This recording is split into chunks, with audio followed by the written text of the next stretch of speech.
계속해서 이 노아 홍수에 대한 말씀을 우리가 나누고 있습니다.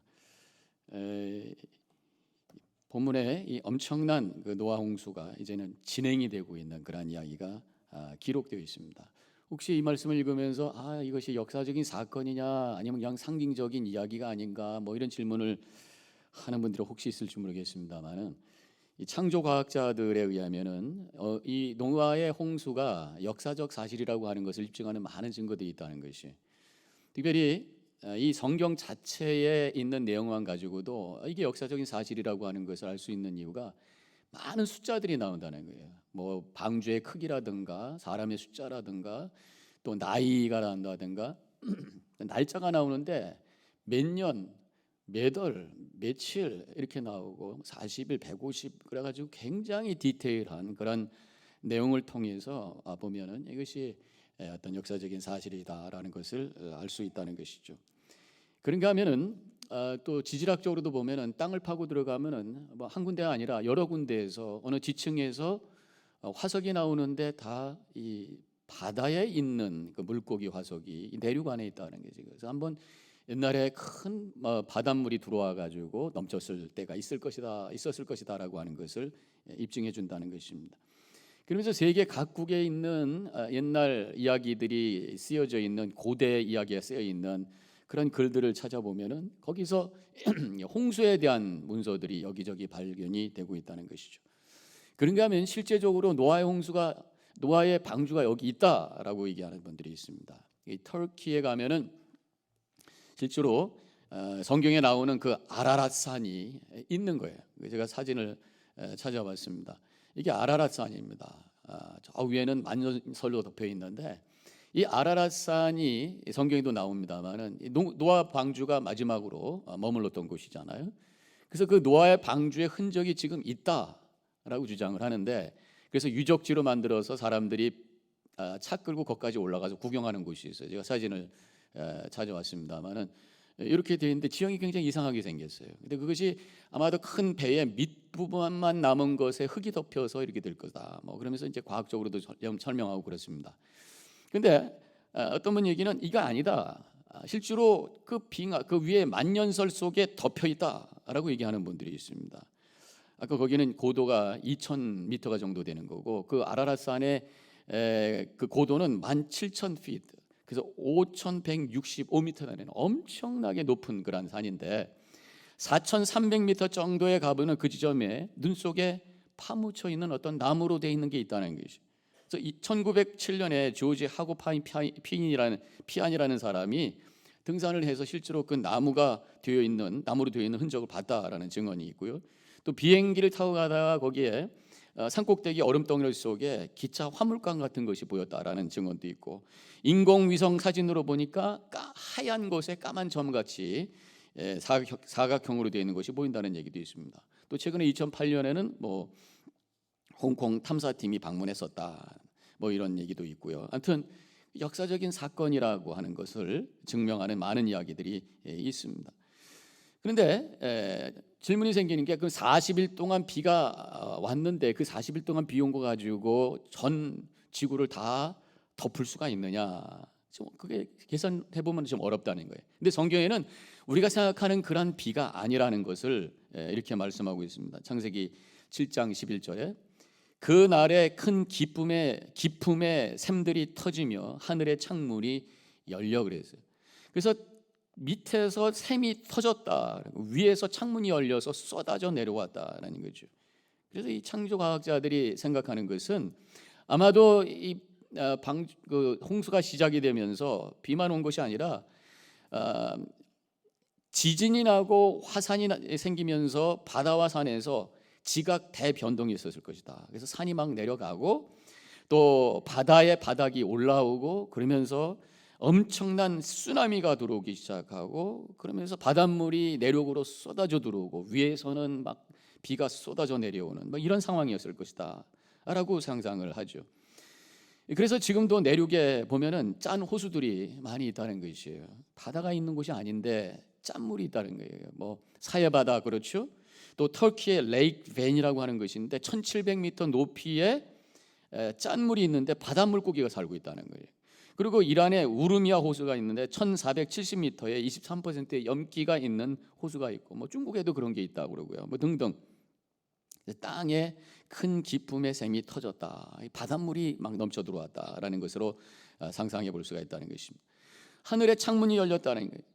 처음에는 성경에 보면은 온통 물이 있었는데 둘째 날 하나님께서 창세기 1장 6절에 물 가운데 궁창이 있어 물과 물로 나뉘어라 이렇게 말씀하시면서 윗물과 아랫물로, 그래서 아랫물은 한쪽으로 모여서 바다가 되고 윗물이 지구를 덮어서 지구를 아주 온화하게 만드는 그런 상황이 되었었다. 그런데 이제 위에서 구멍이 뚫려 가지고 위에 있는 물, 그것이 뭐 아주 진한 수증기층이 될 수도 있고, 이것이 쏟아져 내려오면서 엄청난 양의 물이 차오지게 된 것이다.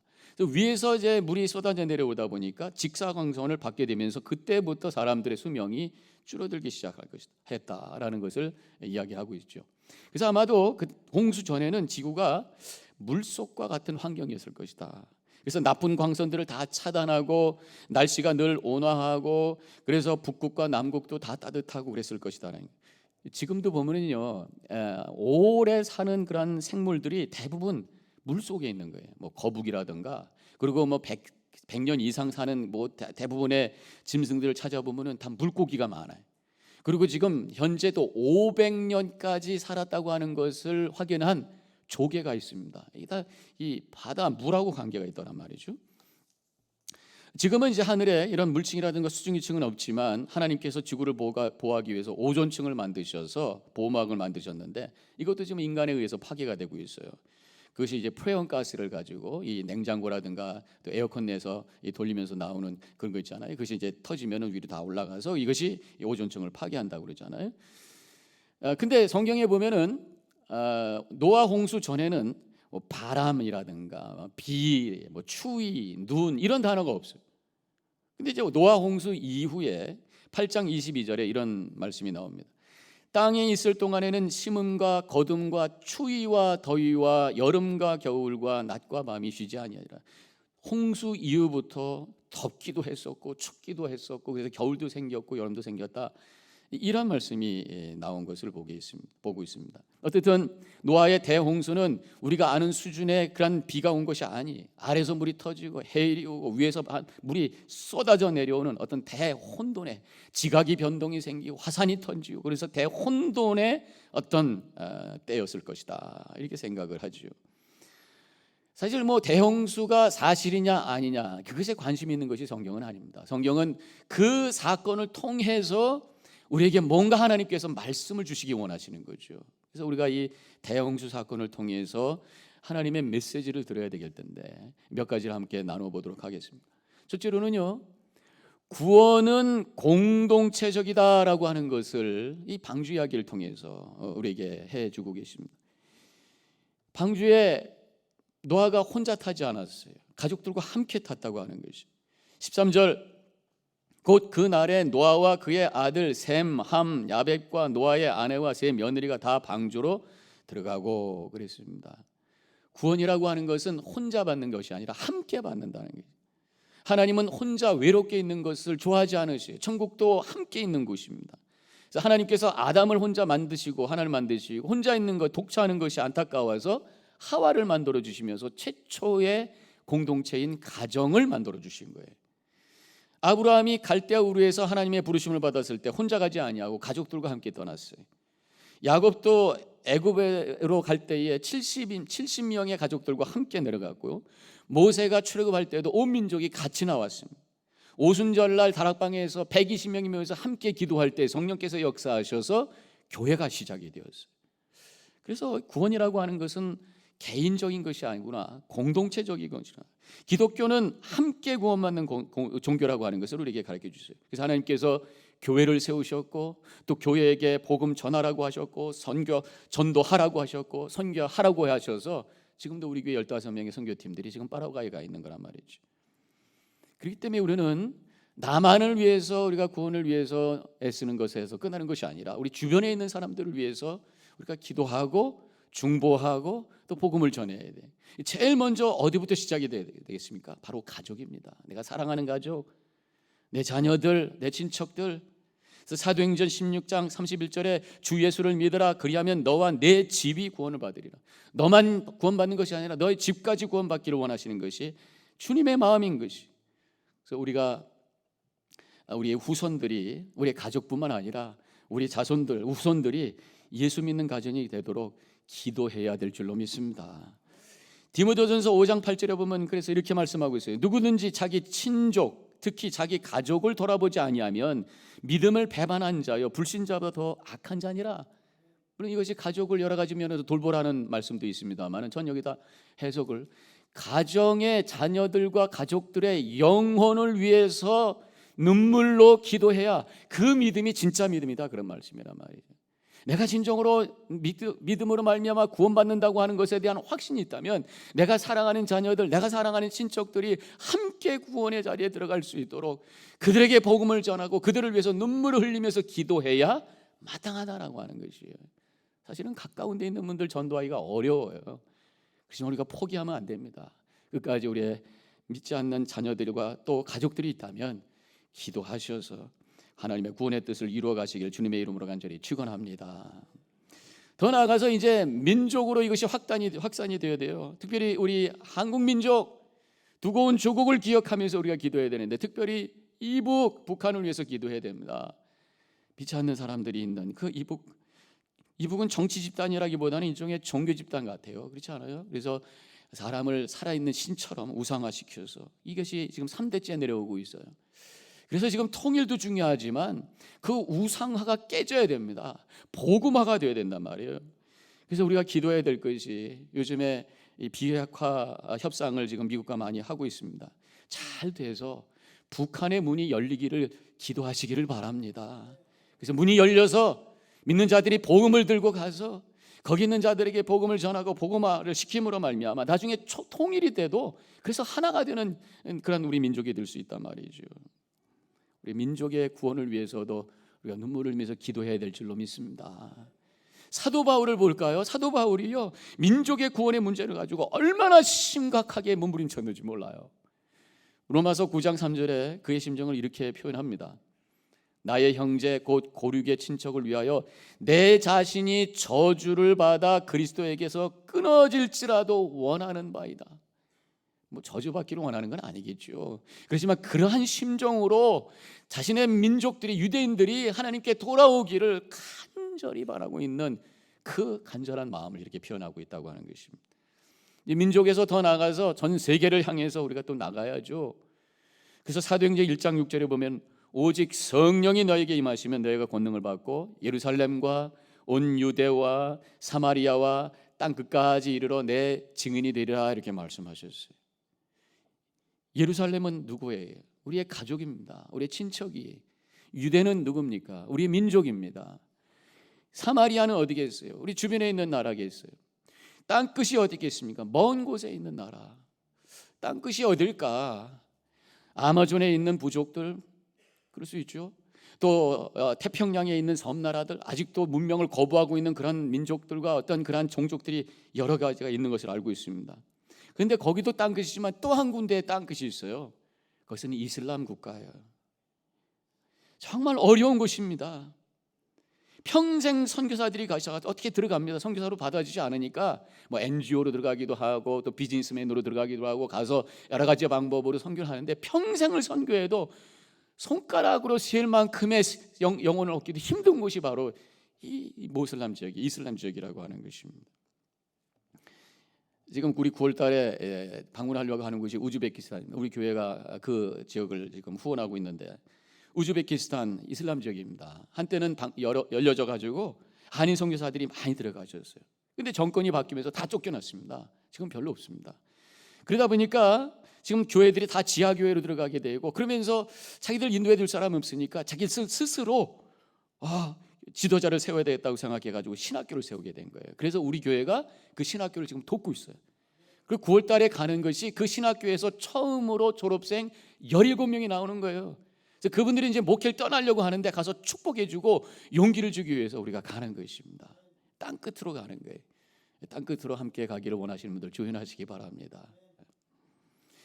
또 한 가지 오늘 본문의 이 대홍수 이야기를 통해서 주시는 메시지는요, 하나님의 생명의 창조의 원리가 있다고 하는 것을 오늘 분명하게 우리는 고백해야 될 줄로 믿습니다.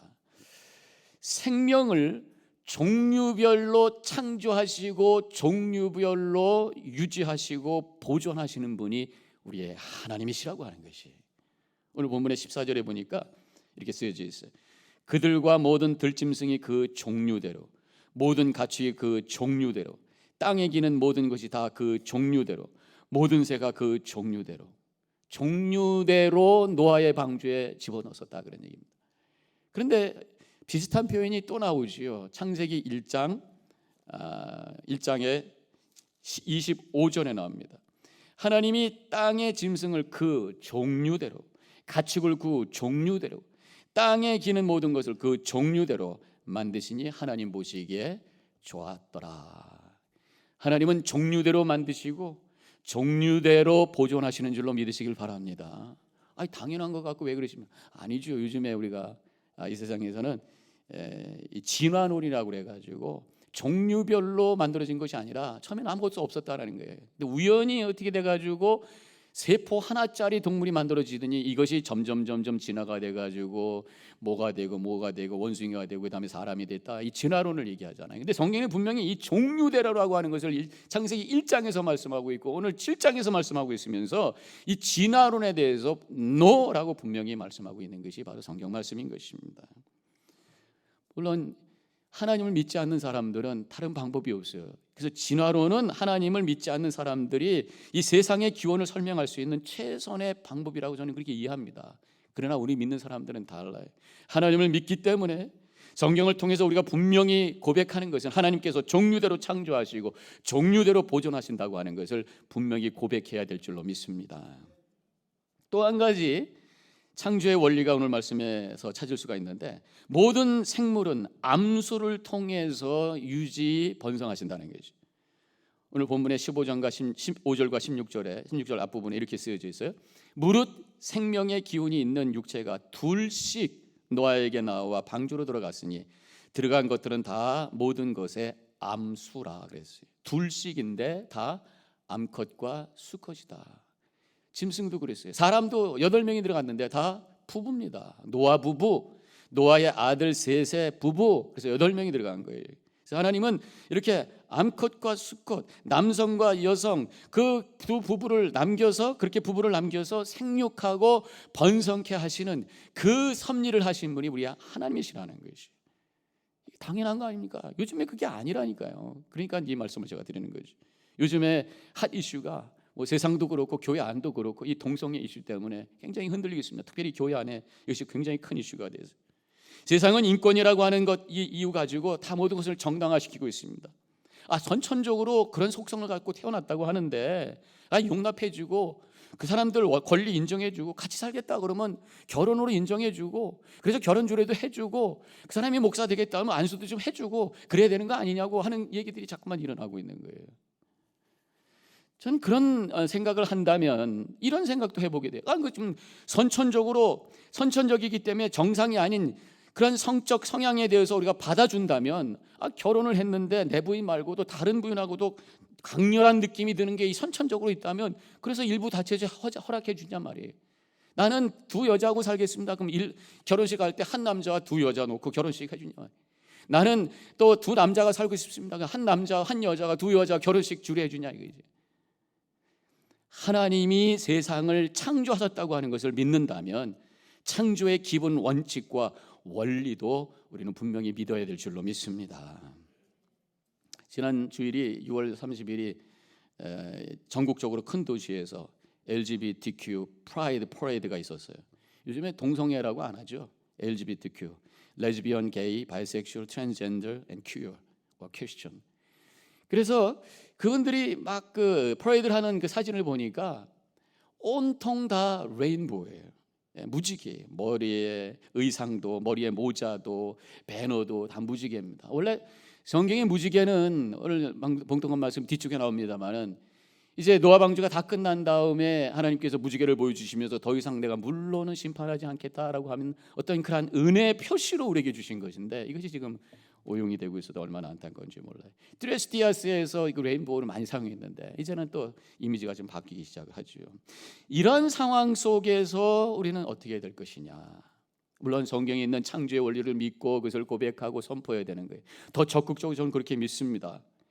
이제 우리가 한 남자하고 한 여자하고 살고 있는 부부들이 더 사랑하면서 살아야 될 줄로 믿습니다. 그래서 이렇게 정상적으로 사는 부부들이 행복하다고 하는 것을 보여주셔야 돼. 그래서 하나님의 뜻대로 이것이 하나님의 뜻이라고 하는 것을 입증하셔야 돼. 하나님의 뜻인 줄로 입증하기 위해서는요, 부부간에 갈등하지 마시고요, 행복하게 사시기를 주님의 이름으로 간절히 축원합니다. 그 부부가 사랑하고 가정이 행복한 것은 단순히 행복의 찬을 넘어서 이제는 하나님의 창조의 원리를 지키는 거룩한 일이라고 하는 것을 믿으시길 바랍니다.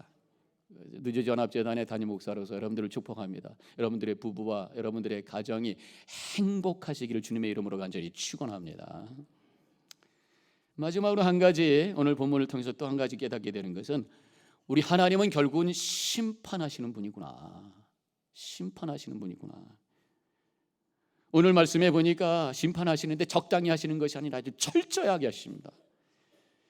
물이 계속 불어나고 있는 모습을 아주 리얼하게 표현하고 있어요. 18절에 물이 더 많아져 땅에 넘침에 천하의 높은 산들이 다 잠겼더니, 10절에 물이 불어서 15규빗이나 오름에 산들이 잠긴지라. 15규빗이 얼마입니까? 7m. 한 규빗은 손끝부터 팔꿈치까지, 이것이 15곱이라는 것이죠.